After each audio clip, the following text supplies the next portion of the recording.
Welcome to Tea Time Talk with Izzo. I'm trying to get my tea ready because we about to have some tea to share, okay? So I got my green tea flower ball. Oh my gosh, if you guys don't have these green tea flower balls, you're missing out, okay? So let me go get my water. I'm sorry, but hopefully I get you guys a good angle of what it looks like when they do bloom. So that'll be a treat for you guys.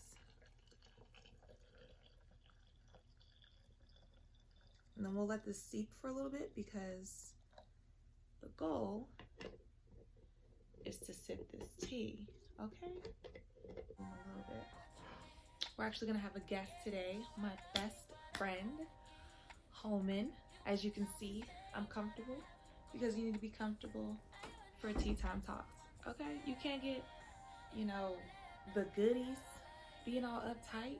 No, it does not work that way, honey. You need to be comfortable, you need to be relaxed, you need to be ready, all right? All right, so again, I don't know if you guys are gonna be able to see this because of the background. Get in the front, flower. Okay, so we're gonna call up our best friend and see how he's doing, all right?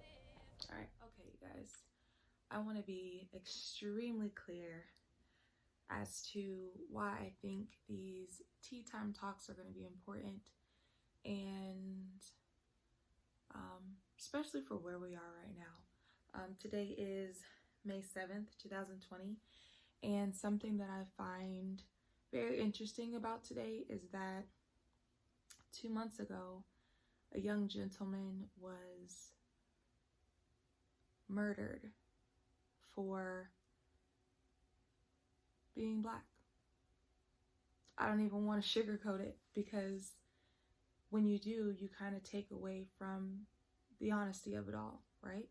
So you take an individual, you throw them in some athletic attire, and they have the mindset to just want to better themselves.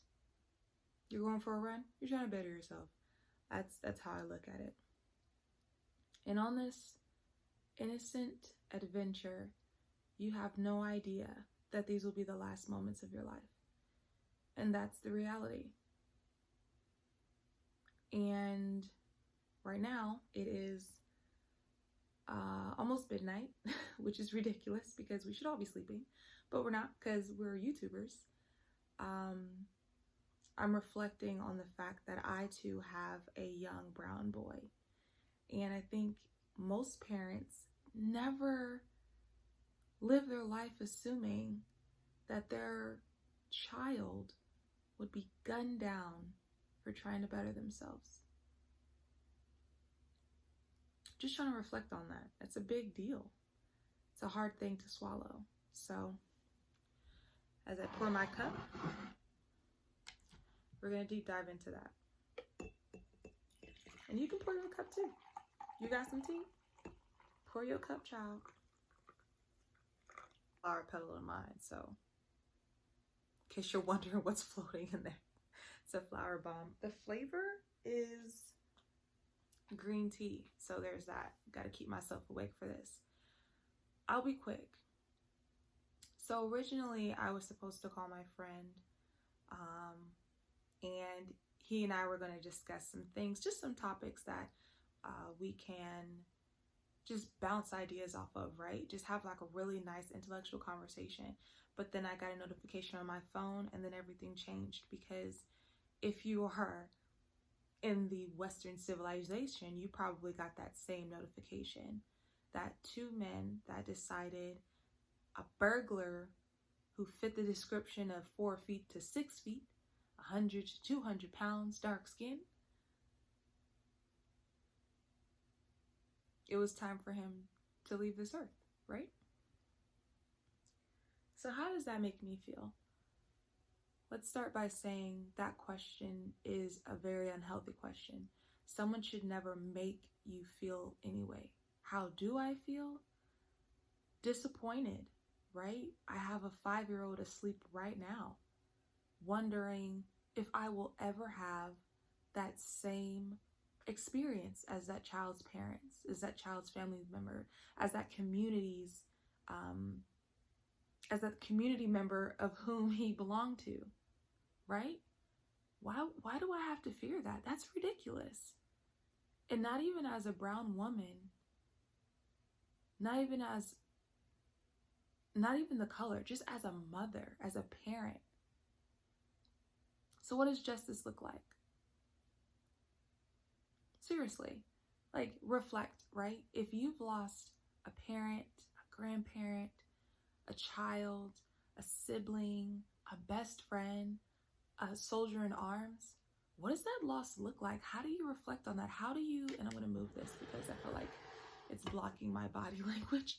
I thought it was a cute aesthetic, but I'm starting to think I'm going to change this around. But how do you grieve that? You know what I mean? What questions do you ask yourself? Why? That's a question. Why would someone do something like that? I've always lived by the phrase that hurt people hurt people. And I say that because on my short time here on earth, I've experienced a lot of hurt. But I've been lucky enough not to reciprocate that hurt to those who have hurt me. And I think the reason, well, it's been talked about for months now. But I was just going to ask your opinion on like subjects like that, like being a predominantly Black man. I know you got some Creole in you. And knowing that you have a brown son, right? And say he takes up football and he needs to go train, and that training means he needs to run outside. And you know that you just send him outside for a run. He just goes to do 3 miles on a daily basis. So he'll be back home for dinner. And you couldn't find out that he has 2 shotgun wounds in his body and he's dead. Like, how do you, like, what do you do? Like, and I was just saying, like, all you can do is ask why. Like, why? And you will probably never get that answer unless the person who did the act gives you an answer. But will that still be enough? You know what I mean? Your son's gone. Or daughter is gone.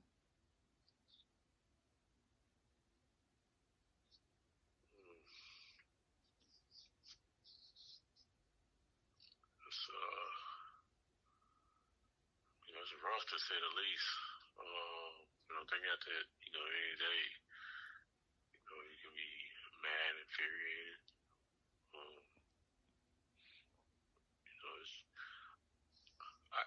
I guess it would be safe to say, or fair to say, you're not really sure what you would do in that sense. The immediate shock of maybe finding out your son is like this, or finding him like that, or getting a phone call from someone saying like your son is dead is just gonna be shocking, enough, and then maybe a whole bunch of immediate questions, maybe, but it's so hard to say what you'll do maybe in that sense because it just happened so fast.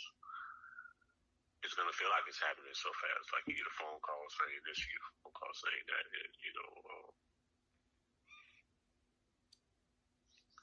unfortunately, we're still dealing with people with that mindset about racism and stuff. It is unfortunate. I mean, I was just reflecting on the fact that, Zaven is sleeping, and at 5 years old, he lives in a society where it's not even just, white and Black. We have the Asians, we have Pacific Islanders, we have the Europeans, we have the Africans. Like, there's so much going on. Like, right now, China is telling Black people they can't even come into their McDonald's because of the color of their skin. How insane is that? 2 minorities in an entire country stopping a minority from supporting a multi-trillion-dollar industry, right? Because of the way they look. It blows my mind. And it's like, now that I'm a parent and I do have to protect this little brown boy, all you can do is raise them to be as decent as you can and just pray to God that the world treats them the same way they treat the world, right? With dignity, respect, all of those elements that you've placed into this child or children. You just cross your fingers and hope that they live their life to the fullest. And what does that even look like? Because if you have a belief system of Christianity, all God wanted was that kid to live into that moment. And he had to die that way for some people to wake up. And then you're back to why, right? Like, why did he have to be that type of sacrifice? And I don't know if this would have hit me as hard if I didn't have a son. I don't know if it would hit me at all if I wasn't the skin color I was, or if I didn't experience some of the similar things growing up. Because there's some people that are sheltered from the fact that things like this actually happen and have no idea that these things are happening. So what do you do? I mean, for the most part, the only thing you can do is just get educated about this kind of stuff. And maybe try to develop a different mindset just when it comes to, how your children think and what they do and like stuff like that.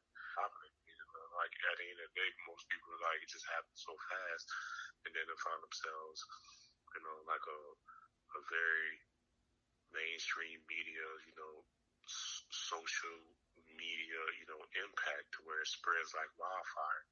And then everybody has, an opinion about what just happened, and like, that's how you get all these other, groups to start and people with differences of opinion, and then just what's that mean? And you can't be black in America and like stuff like that, and then other people could look at it as, there are very high-level successful black men and women, and Mexicans and Japanese, Chinese, Korean, like, across the board, very successful people who may not have never had an experience like this before, because they spend the majority of their life, fighting, for, a sense of equality and social acceptance, from their race by, getting an education, going out there and doing their thing, getting into politics, getting into this,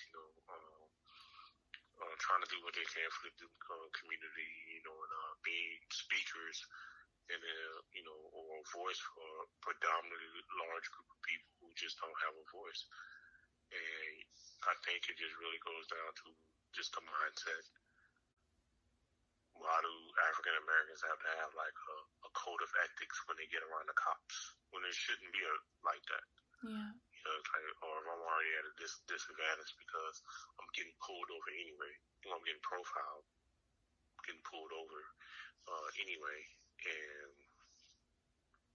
I'm already at a disadvantage, kind of like that district attorney that got pulled over and the cop had no idea who she was. I mean, the downfall of that is because of him operating in an area of respect where it's just severely lacking, and not treating it as a regular case, just like you should be able to treat anyone that you pull over with rightful cause.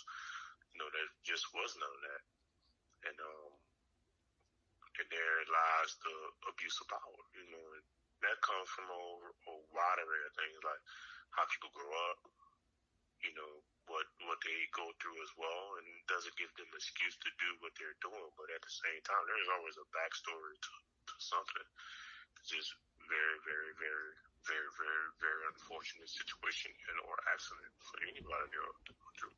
That's just only, love from afar, but everybody is dealing with some type of feeling towards these type of situations and hate towards these type of situations, and as a black man, does it make it more scary for us in a sense? Yeah, I would agree with that. Even for Xavier as a young man, as a baby, as some of the older men. Hey guys, I just want to thank you for tuning in. The conversation got a little bit longer than YouTube will allow. Hopefully in the future we can deep dive even more or just try to shorten the content a little bit.